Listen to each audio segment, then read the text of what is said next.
Und damit geht es auch rein in eine neue F1-Saison. F1 23 ist Release seit einigen Tagen. Wahrscheinlich habt ihr schon eure erste Saison durch oder seid schon in der 4. Saison. Ich fange jetzt an mit einer neuen Karriere. Eine Saison werde ich spielen. Ich habe euch ja abstimmen lassen auf YouTube im Community-Post. Haben viele dafür abgestimmt. Ihr seht ja hier im Menü, es hat sich jetzt so vom Design her, von der Aufmachung her ein bisschen was verändert. So das Grundlegende ist eigentlich gleich geblieben. Aber viele Veränderungen auch auf der Strecke. Es gibt 2 neue Strecken. Einmal Katar und einmal Las Vegas. Die ist wirklich komplett neu. Katar, habe ich mir sagen lassen, habe ich gelesen, hatte mal ein Jahr zwischendurch Pause gehabt. Aber Las Vegas ist halt wirklich komplett neu. Sieht auch sehr gut aus, die Strecke. Und ich werde diese Saison alle Strecken nehmen. Es gibt 23 Strecken. Auch Monaco ist dabei, auch Aserbaidschan, auch Singapur. Ich werde, weil ich ja nur eine Saison fahre, werde ich diesmal alle Strecken mitnehmen. Ich habe mich im Training ein bisschen dran gewöhnen müssen. Es ist ein komplett neues Fahrverhalten, wie ich finde. Ich finde aber an einigen Dingen richtig gut gemacht. Auch vom Overlay her Kleinigkeiten, die so verändert wurden. Aber ich finde die halt richtig schön. Alleine hier die Aufmachung, dass ich nicht mehr direkt hier 5 Bildschirme nebeneinander habe, sondern ein Monitor, der nicht mal curved ist. Naja, also starten wir rein. Lange Rede, kurzer Sinn. Wir starten mit dem Blitz-Qualifying hier in Bahrain. Ich freue mich auch wieder, ehrlich gesagt. Ist schon wieder Zeit rum. Ein Jahr, neues Spiel, neues Glück. Und ihr seht schon, im Overlay hat sich unten ein bisschen was geändert. Die ERS-Anzeige und DRS-Anzeige links oben auch das Overlay finde ich jetzt richtig schön, dass hinter den Namen oder vor den Namen immer das Logo des jeweiligen Rennstalls ist. Ist für mich auch ein bisschen einfacher, weil wie gesagt, ich kenne mich jetzt auch nicht so 100% aus, wo jeder Fahrer fährt, in welchem Team. So die gängigsten halt, ne, aber genau, dann vom Fahrverhalten her finde ich zum Beispiel auch, wenn man jetzt irgendwie engere Kurven fährt, dass man die leichter durchfahren kann. Das sieht man hier, glaube ich, ganz gut. Wenn ich jetzt hier einmal nach rechts lenke und dann wieder nach links, direkt. Das ist einfach ein ganz anderer Übergang als noch im letzten F1-Spiel. Am Anfang musste ich erstmal wieder alles einstellen. Traktionskontrolle, ich habe mich ja hier gedreht in den Kurven. Das war echt nicht mehr feierlich. Aber ich freue mich. Ich werde auch nur eine Saison machen, habe ich ja auch geschrieben, weil ja, für mehr habe ich auch ehrlich gesagt nicht so viel Lust. Da bin ich euch wirklich ganz ehrlich und auch, da will ich auch transparent sein, bevor ich jetzt euch hier irgendwas vorspiele, von wegen, ach, wir machen wieder 3 Saisons und Road to was weiß ich, Road to Glory. Es hat Spaß gemacht mit Haas. Sage ich euch ganz ehrlich, so eine Road to Glory mal zu machen. Aber ich bin doch eher ein Fan davon, dass man so, weiß ich nicht, so eine komplette Saison mal macht. Deswegen nehme ich auch alle Strecken mit, 23. Ich bin sehr gespannt. Ich freue mich auch. Ich weiß noch gar nicht, wo wir landen werden, wie die Rennen hier im Allgemeinen ablaufen werden, ob es da auch Veränderungen gibt. Also für mich ist das mehr oder weniger Neuland. Wie gesagt, ihr habt bestimmt schon eine Saison durch oder 2. Aber ich lasse mich mal überraschen. Und bislang sieht das eigentlich ganz gut aus. 8., 9. Platz ist doch fürs erste Blitz-Qualifying gar nicht so verkehrt.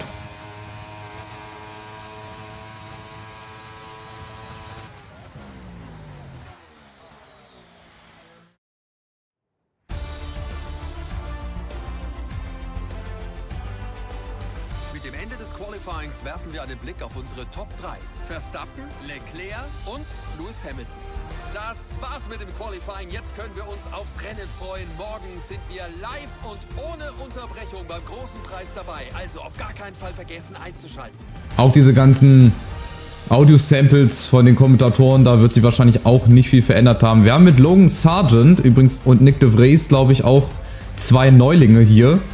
Und die Namen, die haben sich halt auch teilweise verändert. Ne? Hier Alfa Romeo Kick, sowie die Livestream-Plattform.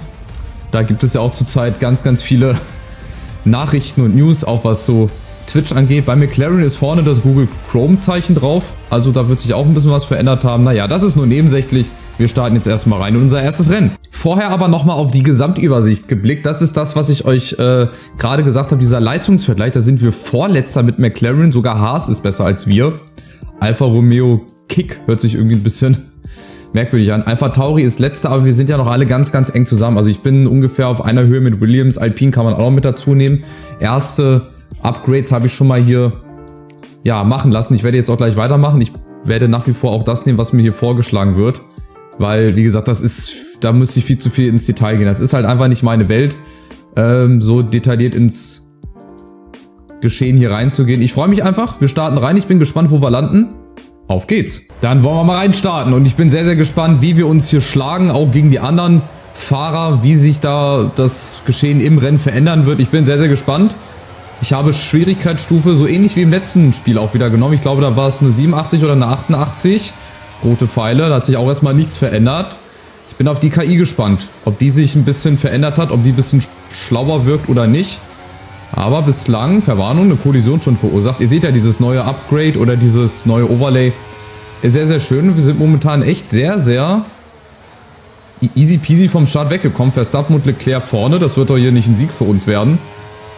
Ansonsten muss ich halt nochmal die KI-Stärke ein bisschen anpassen, weil 85...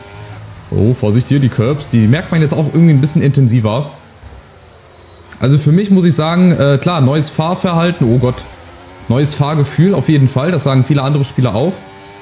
Aber es ist gut, bislang, finde ich. Ich hoffe nicht, dass das durch ja, sämtliche Gameplay-Patches, so wie bei EA und FIFA, dass das irgendwie verändert wird. Aber bislang bin ich wirklich sehr, sehr überrascht, dass wir gut weggekommen sind vom Start. Keine Kollision bislang. Also ich habe versucht, die Einstellungen vom letzten Spiel auch wieder zu übernehmen, so fast 1:1. Aber es ist ja auch erst die erste Runde. Ich bin auch auf die anderen Strecken gespannt. Vielleicht ist Monaco ja dieses Jahr mein Freund und Singapur oder halt auch nicht. Je nachdem. Aber ich finde es bislang so, wenn ich das erste Fazit ziehen müsste, richtig gut. Es gibt auch diesen neuen Spielmodus, dieses Breaking Point. Gibt es jetzt auch einen zweiten Teil. Das ist so wie in FIFA halt dieses The Journey mit Alexander und so weiter und so fort. Hatte jetzt ein Jahr Pause gehabt. Da gibt es schon die ersten kleinen Duelle zwischen Alonso und Hamilton. Das werde ich vielleicht auch mal spielen, so nebenbei, werde ich auch mal reingucken. Und ansonsten sind jetzt eigentlich nicht so viele Videos zu F1, ehrlich gesagt, geplant, weil, wie gesagt, das ist nicht so meine Nische. Es ist aber trotzdem ein schönes Spiel, ich mag es trotzdem. Und ich habe euch ja immer gesagt, ich spiele auch das, was ich gerne spielen will, und das Let's Play ich dann auch. So ganz oldschool-mäßig, ne? Ich komme halt noch aus einer Zeit, wie gesagt, da waren Start-Stop-Let's Plays voll in.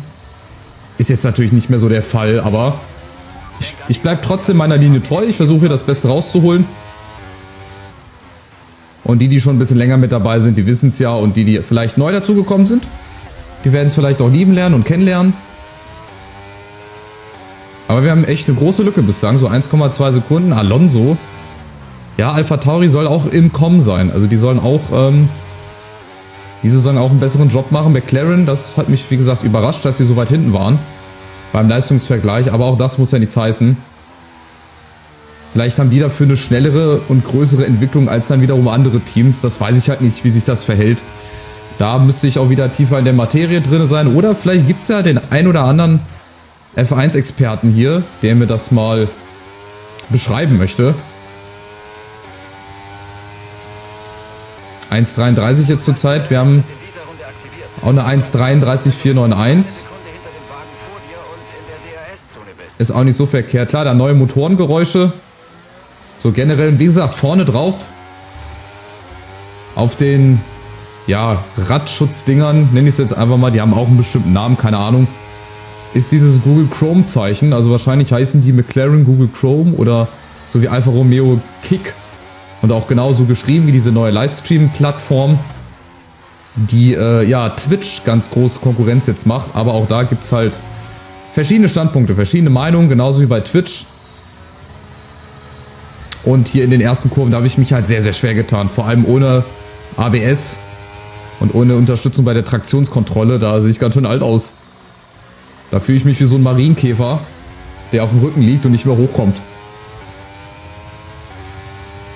Also momentan hält sich das. Ich habe wirklich gedacht vom Leistungsvergleich her, weil wir halt so weit hinten sind, dass sie wirklich durchgereicht werden. Aber da muss man auch wieder detailliert gucken, ne? Vielleicht ist man ja beim Antrieb stärker, Platz 3 oder so. Und dafür, oh, Vorsicht, bei der Aerodynamik ein bisschen weiter hinten.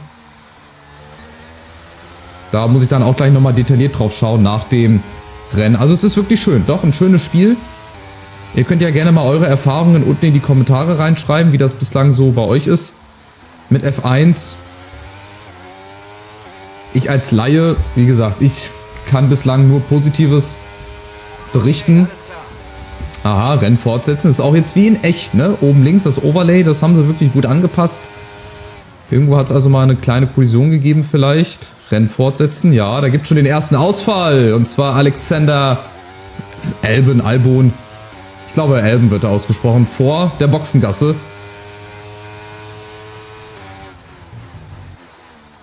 Da haben wir also schon den ersten Ausfall. Hat nur 4 Runden gedauert.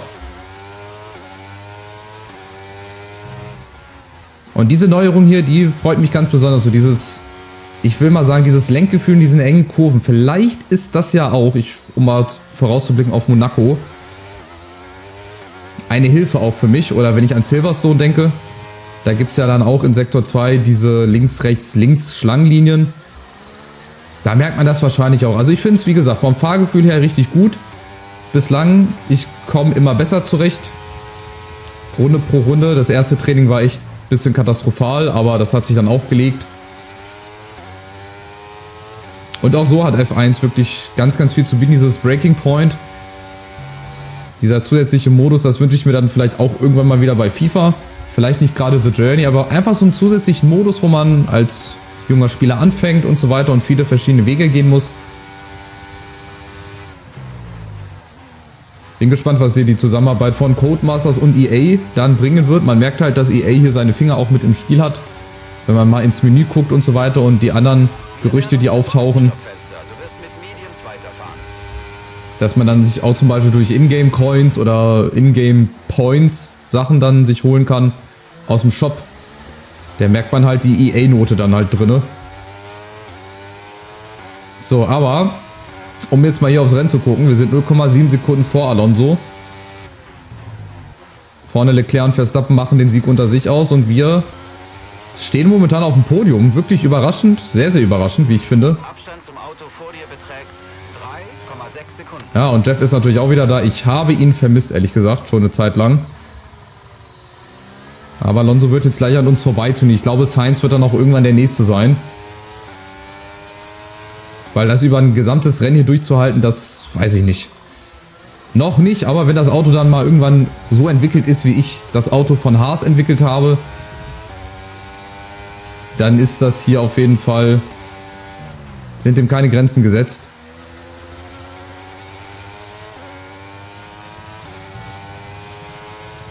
Und Ungarn, genau, in Ungarn zum Beispiel auch, da kommen wir jetzt auch ganz spontan drauf, diese Lenkung. Dieses neue Gefühl einfach in diesen engen Kurven, ich benenne es jetzt einfach mal so. Da bin ich dann auch gespannt, da gibt es ja auch engere Passagen, wie sich das da verhält. Alonso kommt, aber ohne DRS, er versucht es aber trotzdem, nee, vor der Kurve nicht. Und Boxengasse müsste jetzt oder in 2 Runden soweit sein, glaube ich. Ich glaube, nächste Runde ist es, Runde 7, ja. Und jetzt kommt er, ja, keine Chance. Keine Chance, hat Alonso einfach den Windschatten, DRS. Aber jetzt haben wir halt DRS und wir können einen Gegenangriff starten, auch wieder automatisch hier, lädt sich schön unten auf, also hat irgendwas, doch. Und somit, oh, Vorsicht, entfernen wir uns natürlich auch immer von den anderen. Hamilton ist jetzt hinter uns 5. Das ist halt der Nächste, der näher an uns rankommen wird. Das ist dann auch einfach folgerichtig. Achtung, die Curbs. Am Anfang hatte ich echt das Gefühl, man fährt so ein bisschen langsamer und ein bisschen behäbiger um die Kurven.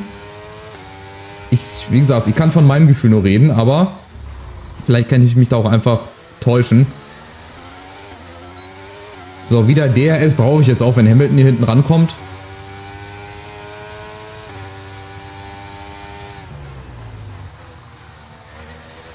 Und dann holen wir uns mal die frischen Reifen. Es werden die Mediums sein.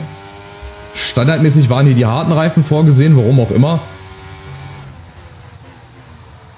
Aber das wisst ihr wahrscheinlich dann wieder besser als ich. Von daher frage ich da gar nicht nach. Hamilton ist jetzt nämlich schon auf Mediums. Vielleicht bleibt er eine Runde länger draußen.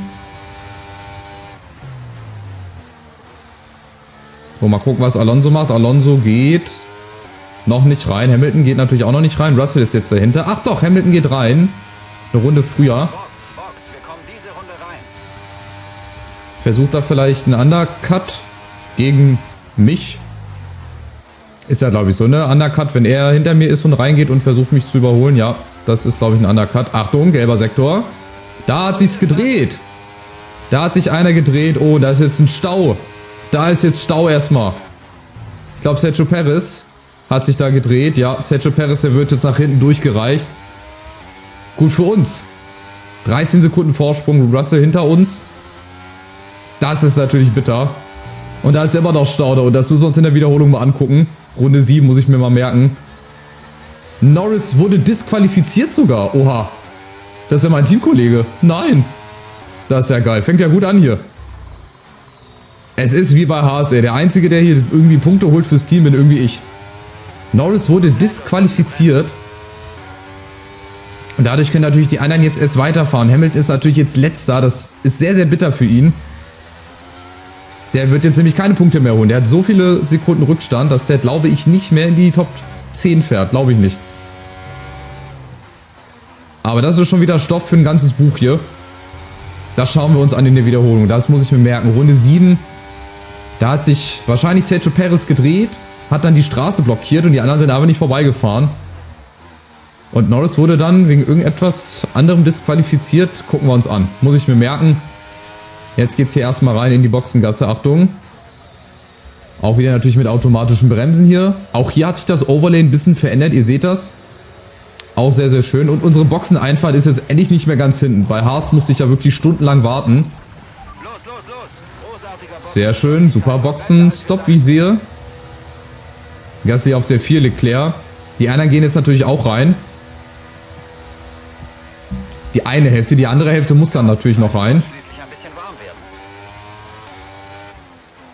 Aber das war einfach, ja, hier ein Pluspunkt. Also derjenige, der sich hier gedreht hat, ich glaube, es war Sergio Perez. Und Norris wurde dann halt disqualifiziert, weil er, weiß ich nicht, oder wurde Lando Norris? Hat sich Lando Norris gedreht? Nee, ich glaube nicht. Naja, wir werden sehen. Auf jeden Fall ganz, ganz viel Aufregung. Russell ist auf Softsitz, klar, unterwegs.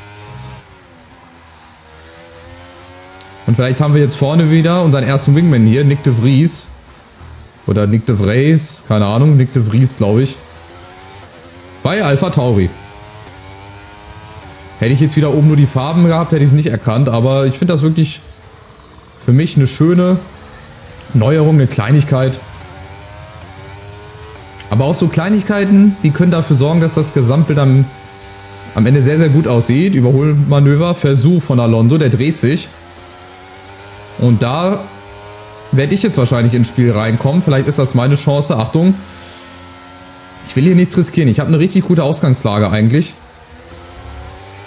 Ich kann auf Start und Ziel versuchen. Oder vielleicht hier mit ERS. Oh, Alonso, okay. Du rechts, ich links. De Vries wird jetzt in die Mangel hier genommen. Ah, das wird nix. Das wird jetzt knapp hier. Achtung. Aber Nick de Vries zieht zurück. Geht jetzt, glaube ich, in die Boxengasse rein, oder? Nee. Aber wir schaffen es mit ERS und DRS an Alonso vorbei. Jawohl, das sieht sehr, sehr gut aus. Aber nicht so klar und deutlich. Achtung hier, erste Kurve. Ja, zeitgleich gebremst, aber vor Alonso. Und Russell auch. Verstappen hat die schnellste Rundenzeit. Und ganz hinten fährt der Alfa Romeo Kick. Und der Hamilton. Hätte er mal eine Runde länger gewartet. Aber das kann man halt vorher nicht wissen, ne? Dass sich dann in Kurve 1 der Norris dreht oder der... Ich denke mal, der Norris war das doch. Ich glaube, der hat sich einfach quergestellt und ist dann nicht weitergefahren. Wir werden es sehen. Wir werden es sehen. Jetzt muss ich erstmal meinen dritten Platz hier verteidigen. Das wäre überragend. Das wäre ein sensationeller Start. Ich glaube, das wäre die beste Platzierung hier in Bahrain. Bislang. Ich weiß gar nicht, wie es beim letzten F1-Spiel war, aber ich glaube, so gut bin ich selten in Bahrain gefahren. Und wenn das ein gutes Zeichen ist, vielleicht geht ja in Monaco dieses Jahr doch noch was. Vielleicht wird Monaco dieses Jahr doch noch mein persönlicher Freund. Und dann Baku und Singapur. Vielleicht liegen die Stadtkurse mir in diesem Spiel mehr. Weiß ich ja nicht. So, 5 Runden jetzt noch. Das ERS natürlich, das verbraucht jetzt schneller. Das heißt, ich werde mich da nicht verteidigen können. Aber ihr seht, wir haben eine große Lücke. Also mindestens 5. werde ich. Egal was jetzt, Achtung, hier noch passiert. Da wäre ich fast hier kollidiert mit Alonso. Egal was passiert, wir werden auf jeden Fall 5. Wenn ich das nicht voll gegen die Wand fahre. Ah, die beiden haben erstmal mit sich zu tun. Und die pushen sich jetzt natürlich gegenseitig. Russell ist an Alonso vorbei. Und ich bin dann wieder der Leidtragende hier, der wahrscheinlich von beiden jetzt gleich gecatcht wird. Aber ist auch okay. Wenn die das schnellere Auto haben, dann soll es halt so sein. Aber kampflos gebe ich das Ganze natürlich auch nicht her, das ist auch klar. Dafür kennt ihr mich zu gut.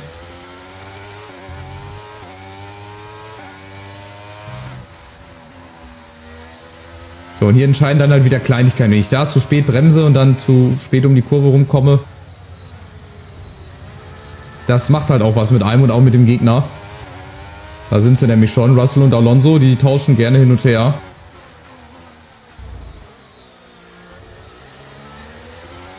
Und top. Und wieder die paar Prozente, die wir haben, die müssen wir einfach geben. Auch wenn wir damit nicht im Bundestag reinkommen hier, jetzt werden wir wieder politisch. 5% Hürde haben wir auf jeden Fall.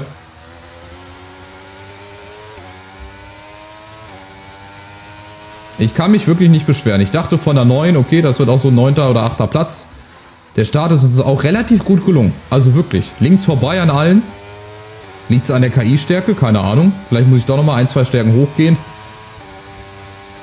Das muss ich dann auch mal austesten, wie sich da die Balance verhält oder wie sich die KI dann verhält. Ob es dann zu extrem wieder wird. Ob die Schere da zu weit auseinander geht oder ob sie das ein bisschen zusammenklaffen konnten.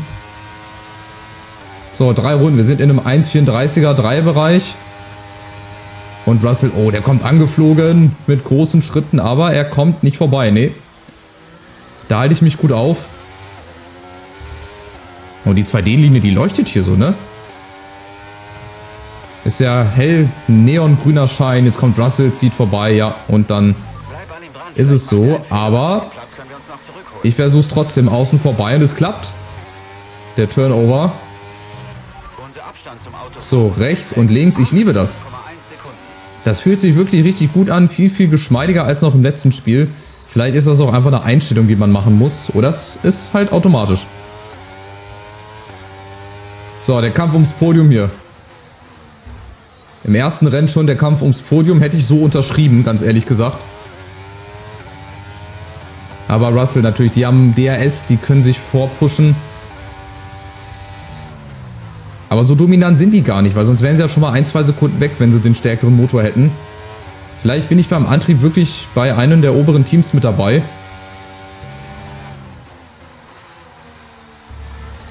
Das müssen wir gleich mal erfahren. Vorne Verstappen gegen Leclerc ist auch noch relativ interessant. Die sind halt 8 Sekunden weg und Russell wieder hinter uns. Er versucht es wieder, der nächste Versuch, aber auch hier schafft er es nicht ganz. Ja, wenn ich auf die Curbs raufkomme, jetzt aber. Rad an Rad auf Start und Ziel. Mal gucken, wer schafft. Ich mit ERS. Ich krieg sogar DRS. Also könnte ich es eventuell schaffen, wenn ich jetzt ERS noch benutze. Ja, man merkt das förmlich, wie das ERS mich nach vorne pusht. Und Alonso direkt dahinter. Achtung. 3 in einer Kurve. So, ich versuche mich hier durchzuboxen. Mal gucken. Es klappt. Und ich krieg sogar nochmal DRS, weil ich hinter Russell kurzzeitig war. Momentan spricht alles für mich. Das Glück ist auf meiner Seite. Ich bekomme in den entscheidenden Momenten das DRS. Das kann ja was werden. Ich bin auch wirklich auf die beiden neuen Strecken gespannt, auf Katar. Das soll ja wohl schon einmal dabei gewesen sein. Hat jetzt ein Jahr irgendwie Pause gehabt. Und Las Vegas ist halt völlig neu. Das ist komplett neu. Da habe ich aber auch schon mal ein bisschen reingeluschert. Das könnte die längste Gerade in Aserbaidschan ablösen. 5 Kilometer, glaube ich, oder 5 bis 6 Kilometer Rundkurs. Also zählt auch mit zu den längsten Strecken. Ich glaube, unter den Top 5. Ich glaube, die 5 längste Strecke in Las Vegas. Aber halt wenig Kurven, viele Geraden. Auch wieder ein Stadtkurs. Aber das ist auch was Schönes. Las Vegas, ey. Bin sehr, sehr gespannt, wie das dann aussieht. So. Ein paar Prozent hier nochmal verbrauchen. Ja, wir können den Abstand halten. Das ist gut. Wenn das so bleibt, völlig okay. Völlig okay, bin ich restlos zufrieden. Und dann hier wieder, jetzt mit DRS muss ich mich natürlich verteidigen. Russell kommt, Alonso. Versucht so ein bisschen rauszufahren. Ah, und man sieht, wenn man von der Ideallinie wegfährt, auf den Reifen die Abnutzung. Den Staub und so weiter. Ne? Also das, was außerhalb der Ideallinie ist, was immer mit aufgesammelt wird. Ein bisschen Gummi, glaube ich, ne? Oder man sieht halt, dass die Reifen abgenutzt sind. Hier, ich zeige es euch nochmal. Zack. Da war es kurz zu sehen. Auch eine Neuerung. Habe ich jetzt so in dem letzten Spiel nicht beobachten können. Auch das sind wieder nur Kleinigkeiten, die aber dann dieses Gesamtbild einfach rund machen. Und von daher, also ich würde so 4 von 5 Sternen würde ich auf jeden Fall geben für das Spiel bislang. Mal gucken, wie es nach dem nächsten Patch dann ist oder wenn es einen Patch gibt. Wir kommen jetzt gleich auf die nächste Runde. Oh nein, mein DRS. Oh, nee, das kann ja nicht sein. ist deaktiviert, gibt es Probleme. Das DRS hat einen Fehler. Du wirst den Heckflügel nicht öffnen können. Wir suchen nach einer Lösung. Bleib auf der Strecke. Das ist natürlich Mist. Ja, ihr müsst das jetzt innerhalb von den nächsten Minuten, Sekunden hier hinbekommen. Aber gut, solange ich vorne bin, kann ich es eh nicht benutzen. Aber das ist natürlich bitter. Das ist natürlich bitter. Das heißt, das ERS ist jetzt umso wichtiger in der letzten Runde hier. Da müssen wir jetzt nochmal alles raushauen. Wir haben knapp eine Sekunde fast Vorsprung. Vor Russell, vor Alonso, der eigentlich die besseren Reifen jetzt hat, Russell. Das heißt, der müsste eigentlich noch an uns vorbeikommen. Ohne DRS, da kann ich nicht viel machen. So, letzte Runde hier in unserem ersten Rennen. Wieder mit sehr, sehr viel... Eine Runde. Okay, letzte Runde. Bringen wir es zu Ende. Mit sehr, sehr vielen Erlebnissen schon. Ein Dreher, Safety Car war aber nicht draußen. Einer Disqualifikation, Russell kommt. Und einem bislang richtig guten Rennen. Bislang, Achtung, letzte Runde. Russell und Alonso ist dann wahrscheinlich der lachende Dritte. So, DRS kann ich eh nicht benutzen. Das heißt, jetzt ist ERS umso wichtiger. Oh, Russell und Alonso, die kommen beide rangezogen, als hätte ich einen Magneten im Heck. Oder als würden die sich mit so einem Seilzug ranziehen. So schnell war das. So, einmal noch hier. Komm, diese Kurve. Richtig, richtig gut. Hier nochmal rumkommen. Jetzt diese eine lange Gerade. Oh, Vorsicht. Das ist halt auch immer noch das Problem, auch wenn ich da Unterstützung habe bei ABS und Traktion. Ihr habt gesehen, wie schnell das gehen kann. Jetzt bloß nicht die Nerven hier verlieren. Nicht den Kopf. Diese eine lange Strecke hier, den Abschnitt muss ich noch überstehen und dann habe ich es, glaube ich. Ich glaube selbst in Sektor 3, dass ich das gut hinbekommen würde. Achtung. Letzten Kurven, letzten Metern. Verstappen gewinnt das erste Rennen. 13 Sekunden Vorsprung, 12 Sekunden Leclerc. Achtung, der eine Curb hier. Das hätte jetzt auch zu mir gepasst, wenn mir das in der letzten Runde das Rennen hier versaut hätte. So, das muss ich hier noch überstehen und dann habe ich es. Dann dürfte das erste Podium sein. Außer Russell hat noch eine andere Idee. Der hat noch eine andere Idee. Achtung, Alonso kommt von links. Oh, nicht gut genommen. Aber trotzdem, komm, gib nochmal Gas die letzten Meter. Das sollte reichen. Alonso kämpft gegen Russell und lässt uns Platz 3 hinter Leclerc und Verstappen. Super, sensationelles erstes Rennen hier. Perfekt. Danke für deine harte Arbeit da draußen. Das war ein starkes Rennen und ein tolles Finish. Gut gemacht.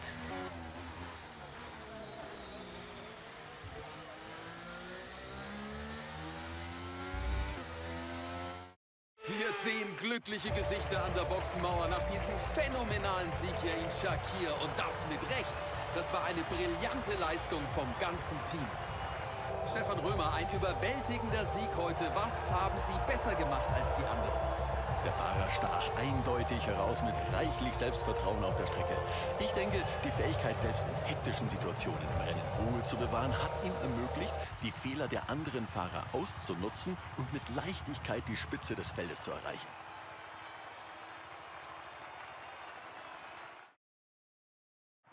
Red Bull hat heute äußerst hart um die vordere Position gekämpft und es ist großartig, dass es sich ausgezahlt hat. Das Team tut so viel für den Sport, dass man sich einfach nur über den heutigen Sieg mitfreuen kann.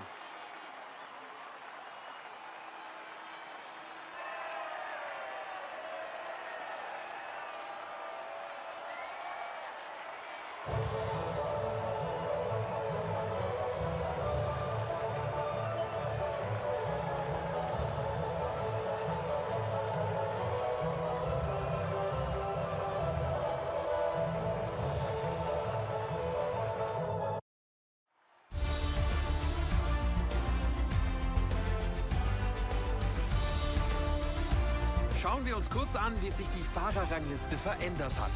Max Verstappen übernimmt nach diesem ausgezeichneten Ergebnis die Führung in der Fahrerwertung. Wir haben heute einige beeindruckende Leistungen auf der Strecke gesehen, Stefan, aber wer ist für dich der Fahrer des Tages?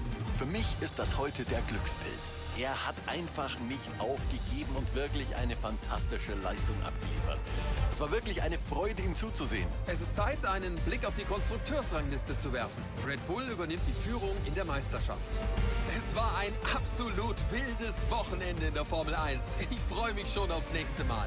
Und ich erst. Also fürs erste Rennen kann man wirklich nicht meckern. Viel erlebt, 3. Platz von der 9 gestartet. Ja, und der große Verlierer ist unter anderem auch Hamilton.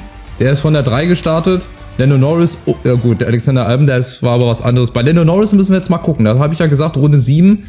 Das werden wir gleich mal zusammen analysieren. Mal kurz auf die Rangliste hier drauf. ist wie es ist, ne? Würde ich nehmen, auf jeden Fall. Wenn es am Ende der Saison so steht, 3. Platz, sensationell. Sensationell für mich.